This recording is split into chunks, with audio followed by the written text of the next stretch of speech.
Welcome. We have Chris Lee and John Dawson. Welcome. Thank you. Thank you Yeah, very much. first off, I'll ask you to introduce yourself. Who wants to go first? Chris? I'll John? go first. Hi, I'm Chris Mee. I'm the head of marketing effectiveness for GVC. Yeah. GVC is one of the world's largest sports betting and gaming companies. Okay. And I'm John Dawson. I'm the managing director of Scanmar QED. So we're based over here in Utrecht. And I've been working with Chris at GVC for the past 5 years to help them build their team and build their capability. Yeah. And Chris, you did a talk this morning. Workshop or talk? Workshop? A workshop. A workshop. Upping the ante, how one of the world's largest gaming companies improve the odds of marketing success. So tell me, what was it about? So as an organization, we spend about €500 million every year marketing our different brands. Yeah. In the UK, across Europe, South America in terms of Brazil, Australia, and that's a lot of money to invest. And so, as an organisation, what we want to first and foremost understand is what is that delivery in terms of value to us as an organisation, in terms of money, bottom line revenue, but also, can we spend that more effectively? Are we oversaturating in certain channels? So do we do too much TV advertising relative to too much online display advertising? Yeah. And, well, to me, it comes to mind the famous quote, I think it was at least attributed to Coca-Cola, that most of your marketing money is spent on the wrong channel. But yeah. Lots of people have had that attributed to them, haven't they? John Wanamaker, I believe. John Wanamaker's one of them, yeah. John Wanamaker. Half of my marketing dollars, I believe he said, was wasted. He just didn't know which half. Yeah, so. exactly. And that's Do you know? Yeah, we do actually. It's actually not as simple as that. So, But it's less than half. it's less than half. I think. Just to be clear. You hope, or At least now, definitely. Yeah. I think my CFO would have a bit of a fit if he knew that 250 million euros were being wasted. Yeah. So it's not a case of really that it's wasted. It's just inefficiently targeted. So it's making sure that you're not you're targeting your funds so that it's in areas where you're going to get the better return versus something else. So, I mean, if you've seen a TV commercial 5 times, do you need to see it 6, 7, 8 times? Probably not. You've already got the message. And therefore, reinforcement of the brand through other channels, whether that's, if you're on a website and you see a banner, or you're driving your car, you see a billboard, or you're listening to the radio, then maybe that's more effectively spent in those channels rather than at half-time when Ajax are 5-0 up. I don't know. So the workshop was mainly about sharing your experience. Yeah, sharing the experience about how we've done that. So we started off with nothing. How long ago was that? So we started in 2016. So we're into our 5th year now. So we didn't. We had an effectiveness capability, but it wasn't best in class, and it had its deficiencies. So we started a program of work. We focused on 3 UK brands, our main 3 UK brands, which is Ladbrokes, Coral, and Gala Bingo. And we've subsequently consolidated that program of work, automated it, make sure that we're getting to the answer quicker, and then we were acquired by GVC in 2018. And now we've expanded it to the full portfolio. So it's an ongoing program of work. It's not something that will stop, but it's embedded. It's in the organisation. We are regularly chatting to different stakeholders, not just marketing, but finance, operations, our partners, our media agency, our suppliers like Scanmar QED. To keep it moving forward and evolving. That's the thing. It's once you've got the answer, you want something different and something new, and so it's what is that evolution, and that's where Scanmar QED have come to the fore. So I think one thing to add to that, Chris, is you talk about marketing effectiveness, but the scope of the analysis you do covers promotions, covers other business drivers, events.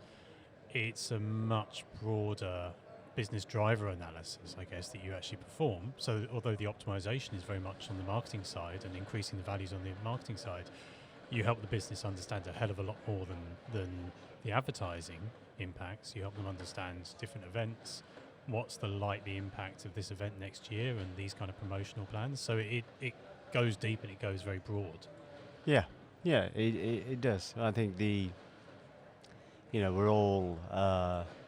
Well, I personally, I don't gamble. I work for a gambling company and I don't gamble. But that's not because I see. That's how you make money, right? Yeah, that's how we make money. No, I never have done that. It's never been.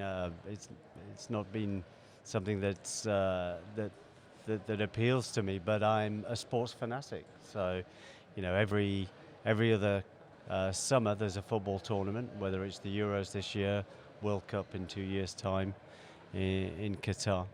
Those are big events, and so actually understanding, what just natural demand that's going to deliver, or whether it's the Champions League final, and again that's an important one.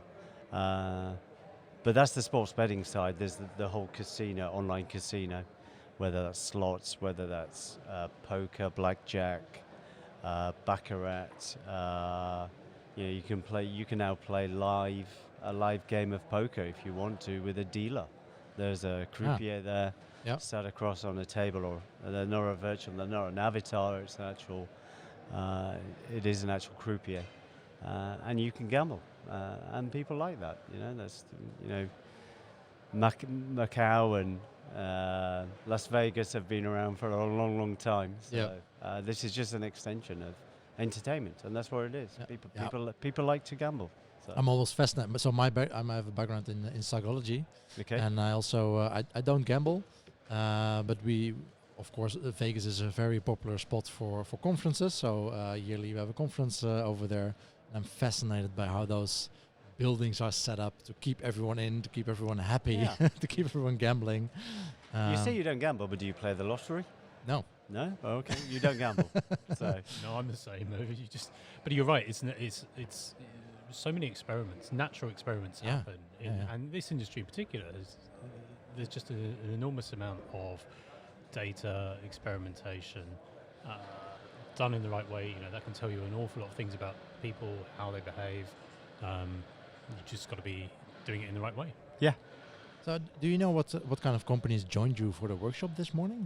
What kind of questions did they actually have? It was too early. Everyone was running in. Everyone needed more coffee. They did. They were sort of coming in at the last minute. I know we had local companies. I think we had people from other parts of Europe as well in there, from the people I spoke to.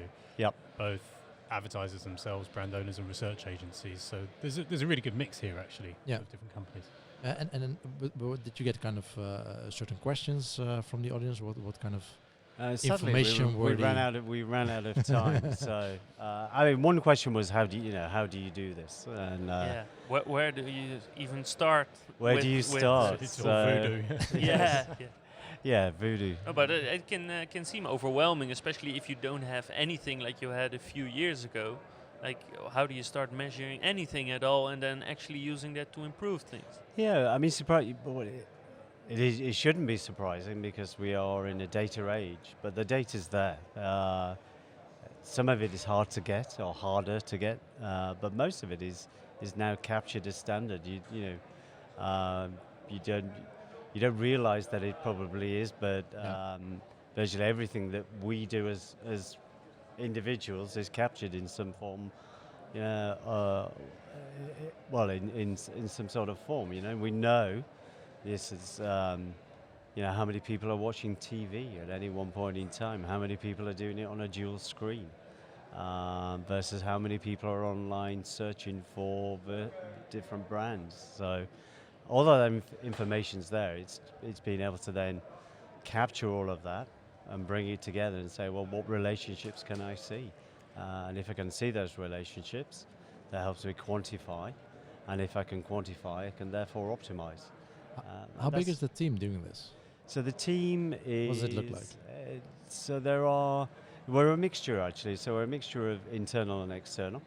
So internally we are 7 at the moment.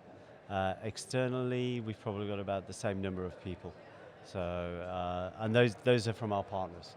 So what we're not scared of doing is actually using outside parties.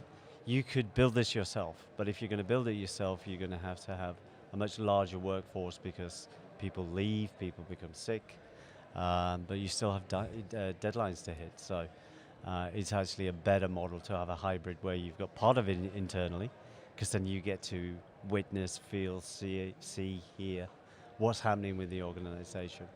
And then meld that with the expertise and technical expertise that you get from a supplier like Scanmark QED.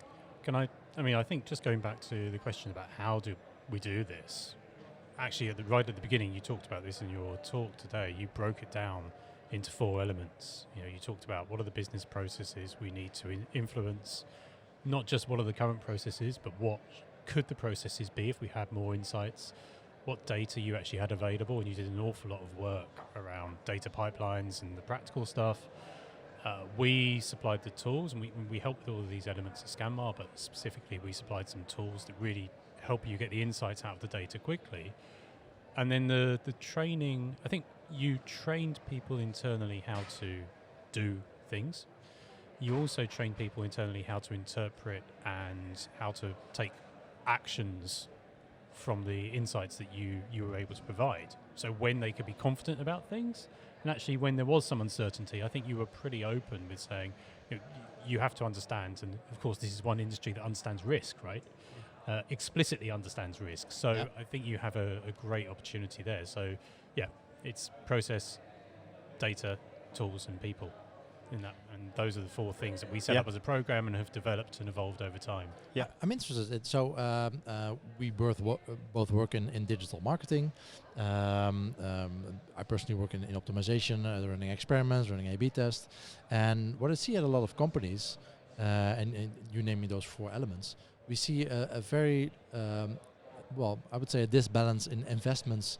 A lot goes into tools. It's apparently very easy to buy tools, but it's really hard, or apparently it doesn't happen, to invest in people and the knowledge buildup. How is that at your company? Well, can I say something? Of course. As a tools provider, right? We make tools. Yeah. Those tools don't land if the people can't use them. Exactly. So it's actually on us to provide the resources, to provide the learning. We provide online e-learning, certification, but air miles aside, there's no substitute for being in the same room and actually taking people through this. And it's a learning process. So I think from our side, we absolutely recognise that. I think what we had was a client who was prepared to and acknowledged and understood that this was really important. And it does take time. Yeah. But one thing this industry has is, and if you look at financial services and telcos, you get the same thing. You've got data literate people, and you had a lot of data literate people. What was maybe lacking was how do we communicate some of this stuff? How do we take the most advantage of it? Yeah, it is. I think if you think back to your school days, you ask anybody, what was the worst subject that you studied, and everyone would go maths. Everyone hated maths. It was like the lesson that everyone wanted to try and avoid, other than the geeks, as it were. So, a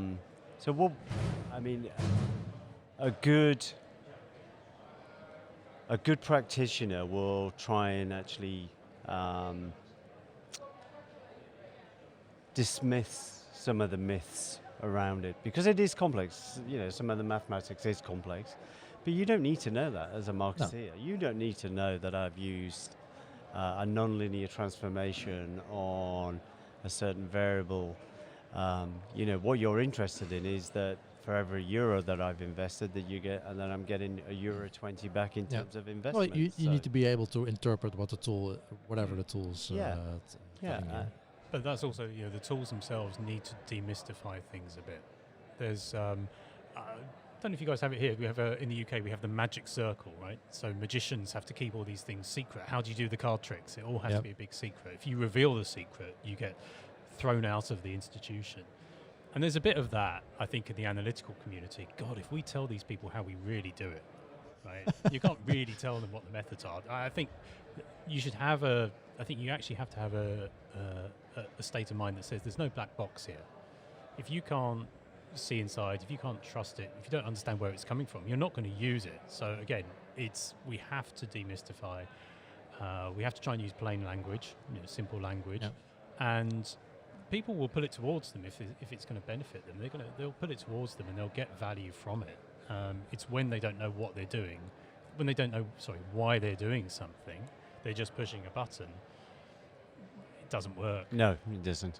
Yeah, my experience is actually more like you said, that it's not that people that they can't understand, but most of them just don't really care. They just want to know, what did you learn and how do we apply it?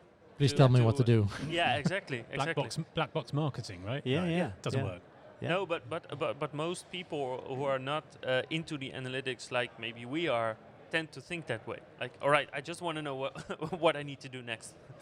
It's funny you should say that, because after I first presented to our CEO at the time, after the meeting, he took me to one side and he goes, "Chris, what should I do?" Yeah. And he wasn't interested in the maths. He just was interested in, now, what do I do differently? Yeah. And I said, well, these are the results. This is what it says. We've overspent in this area, so we need to pull back. And there's an opportunity in this area. And it was very simple, and he didn't need to know the complex maths that we used to actually get to the answer. And for him, that was fine. He could then empower his CMO to then go and actually execute. Yeah. Was that the formation chart, Chris? It was the formation chart. It's a very famous chart we showed today. So it's what we did was it's your typical pitch layout that your football manager would use, with the little circular discs. So you've got your goalkeeper, your defense, your midfield, and your attack. And so we used that analogy because, again, he was a big sports person, around, well, who's your midfield? Who is your midfield? And the midfield for us is our TV advertising, it's our print advertising, our radio, all of that above the line communication. That's your powerhouse. That's the one that generates your demand and starts feeding all of the balls forward, either out to the wings, where we have our partners in terms of our affiliates, or to your centre forward, the centre forward being branded PPC, branded search. So when you go into Google and type in a brand, you want that brand to be the number one brand that's up on the list. And so, but that's really not, that's just providing a purpose. It's your star striker, it's your Cristiano Ronaldo or Lionel Messi. You feed them the ball, and the ball is being fed by your TV, your midfield, and they'll stick it away every time. But you still need your defense, you need your CRM activity, you need your bonus, your promotions, the things that really defend your brand against attack, as it were. So I think that's a good strategy. Cool. Just figure out the sports analogy that you should use, or whatever sports the person you're talking to likes, and then yeah. Thankfully, he liked his football. So, exactly. Were it something like water polo, then good heavens. We're in the communications game, right? We're in a communications game. Our audience wants to be communicated to efficiently and effectively, and that was a brilliant example, I thought, of taking something simple. Taking something complex and presenting it in a very simple but easy to understand fashion, and that worked and really worked for him well. So, and what are the most interesting or most noticeable things you've come across in the last few years? Things maybe you didn't expect, or something you had to present in a football analogy? In a football analogy, I think. Well, there's no analogy to this, but what it certainly has shown us is how much of our marketing is having an effect on our existing customer base.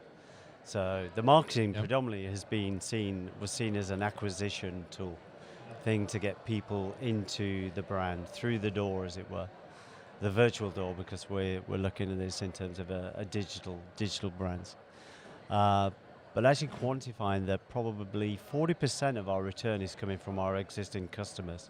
Look, and you think, well, actually, when you step back, you think, yeah, actually, it stands to reason. We are, they're going to be influenced just as much as a new customer to re-engage with the brand. So that's been that's been huge for us. But also because some channels have more of an influence on our existing customer base. And that's helped rebalance the view of what marketing does. And which channels might be specifically used for Well, which it's purpose? your mass communication channels. So mass communication means TV and print. I see that a lot of companies that marketing is getting confused with sales. A lot of marketing teams have sales targets. Well, that not necessarily might be. I mean, that's what we did. best. I mean, even our marketeers had sales targets in terms of number of newly acquired customers. So and it's focused on important. new customers. Yeah. Yeah. I mean, that's massively important. If you don't acquire customers in the long run, you'll have no customers. So it still is important. 60-40. But not the sole thing to focus on. Yeah, but then, you will. If you just focus on acquisition, you'll focus on the channels which drive acquisition. And that doesn't necessarily mean that you'll drive your brand in the long run. Because what we want to be is we want to be here in 5, 10, 15, 20 years, Everyone wants to maintain a brand, but also grow a brand. And so it's been important for that. So. Yeah, and you did... that long-term view is something the guys very much consider. It's not just this short-termism. Because actually, on an acquisition-only basis, you probably are short-term. You're going to underinvest. By understanding those broader contexts, the fear, of course, doing these exercises is always that it's been done for the accountants. It's how we cut the budget. It's how we put money to the bottom line.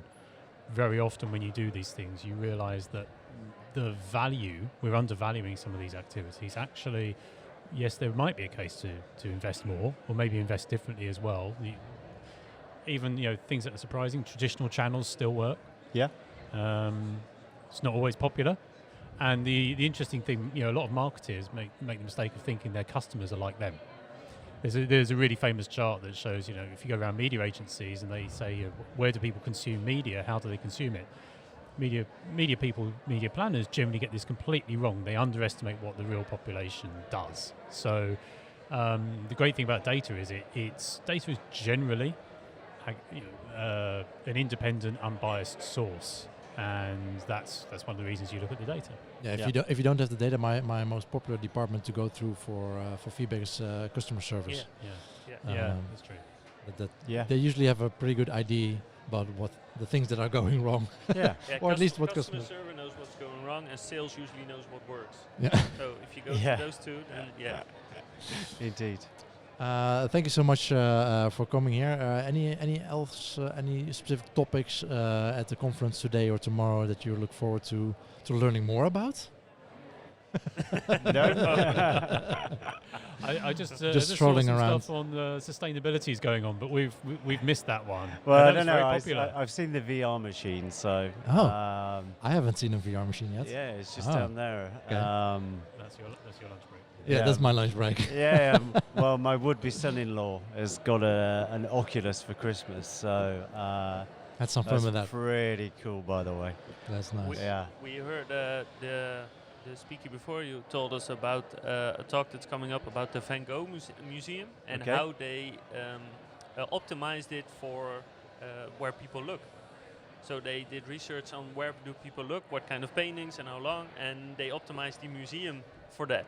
So that might be interesting. Very cool. That might be cool. Very cool. There's some really good stuff on the program, so looking forward to it. Yeah. A final question: is your presentation available online, or will it be available It will. online? Yes, it will be. Okay, perfect. Yeah. We can link to that in the show notes. Okay. Cool. Chris and John, Thank thank you so much, and have a good day. Thanks, You guys. too. Thank you. Bye bye.